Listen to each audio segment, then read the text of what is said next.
త్రిదళం త్రిగుణాకారం త్రినేత్రం చ త్రియాయుధం త్రిజన్మ పాపసంహారం ఏకబిల్వం శివార్పణం.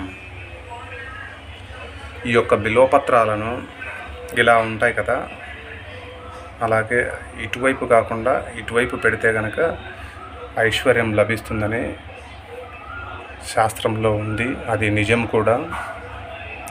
ఓం నమః శివాయ. అమ్మా నాన్నల ఆశీర్వాదం, అమ్మా నాన్నల ఆశీర్వాదం. త్రిదళం త్రిగుణాకారం త్రినేత్రం చ త్రియాయుధం త్రిజన్మ పాపసంహారం ఏకబిల్వం శివార్పణం.